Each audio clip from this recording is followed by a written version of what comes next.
Hello, so this is a pre-learning video for the QI Lite workshop, and in this one I'm going to go through basic stakeholder engagement ahead of the session. So let's say that we've got a QI project and our goal is the sort of thing that people are often working on at the moment. We're trying to get our patients pre-assessed by some kind of remote virtual process before coming in for a procedure. So we want to think about who are we going to engage and how are we going to go about engaging them to buy into and support our project. So one of the first things that you can do is to start brainstorming who's going to be affected by the project. Try and make as big a list as you can, and you can use this acronym called 9C. I'm not going to list all of them, you can look it up, but I'll point out a few that I think are important. One of the first ones is contributors. So those might be people who have some kind of function which is necessary to get your piece of work done. It's an important part of project management to engage with your contributors. So you might need the IT department to make some changes, you might need finance to go through some processes for you, or someone for the facilities. Competitors, so you might think, well, we're in the NHS, surely we're all working towards the public good, but sometimes you have different people in different departments doing similar things where they're slightly overlapping, and we might end up treading on somebody's toes by doing a piece of work they thought was their thing. So go out and find out who's doing similar things already. And of course, never overlook the end user, which is the patient in healthcare. So quite often we go about pieces of work and we assume that what we're doing is going to be helpful for patients. Really important to find out what they actually think. Let's imagine that we've gone out, or maybe we sat down with our team and we brainstormed lots of different people who we think might be affected by this change. So our nurses, obviously on the front line, are going to be delivering the work in a different way after we've made a change. Our clinical admin team might have to put in place a new pathway of some kind. Doctors are going to be perhaps doing something different with their patients because of the new remote process. And don't overlook people who are just enthusiasts and champions who might be interested in this kind of work and who could support it. And let's say there's a service manager as well who's obviously going to be very interested in a new way of working and how it affects them. So we've got all of those people on a board, on post-it notes. How are we going to start planning around what to do for them, with them? How are we going to communicate with them? The first step is we need to prioritise somehow and think about who's really important and who we can, perhaps leave till later or use less resource on. So a standard way of doing this is to use what would be called a prioritisation matrix.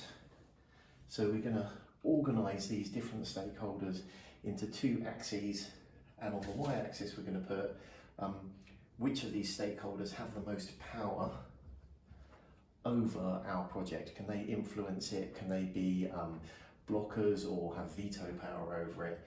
So who has power over the project? And then we're also going to think on the next axis, how affected by the change are they going to be? So some of the stakeholders, like patients, are going to be extremely affected by a change to the care they're being given. So we can begin to organise the stakeholders on this matrix. Let's say the IT specialist, he's got a lot of power to influence the success of the project. It doesn't really affect him, although it might change some of his work. Similar kind of thing with clinical admin. The nurses and the service manager, it's their direct work that they're working on, so it influences them, and they could also have a big influence on how successful it is. So that's not perfect, but I've just roughly organised them. And now we can start to think, well, the people who are towards this side, who are either affected by or have considerable power over the project, or both, are the ones who we really want to focus on. Now, that doesn't mean that those are the people who we're going to necessarily engage with first. It's not telling us a sequence to engage with people. It doesn't necessarily mean we're going to use the most resource on those people, but it is telling us that these are people that we can't forget about. They're essential to engage with in some way. But actually, you might find people who don't score high on the engagement matrix, like our champions and enthusiasts, have a really big influence over the success of the project. So it's not about overlooking people who don't score high on that matrix, it's just about making sure to remember them. So now we can use that information to start to sort of rank our stakeholders. So let's say now that we've got all of our stakeholders who we've listed and who we've thought about how prioritised they are into some kind of table, into a spreadsheet most likely. Now we can begin to assign them some kind of score, some kind of prioritisation level. So these people who, perhaps this chap was a serious potential blocker, the service manager's got the most influence over it, and clinical admin who have a key role in delivering this change. What we would do then is we would start either using the information we already have that we know about these groups or these people, or by doing a bit more just general intel gathering to figure out where they currently stand. So what is their engagement level, how supportive are they resistant to this change, and we can start assigning them a score or a category based on that. So let's say that we know that sort of clinical admin are quite happy with the change, it affects them positively perhaps. Service manager is a little bit sceptical. The nurses are really concerned because they've got a lot on already.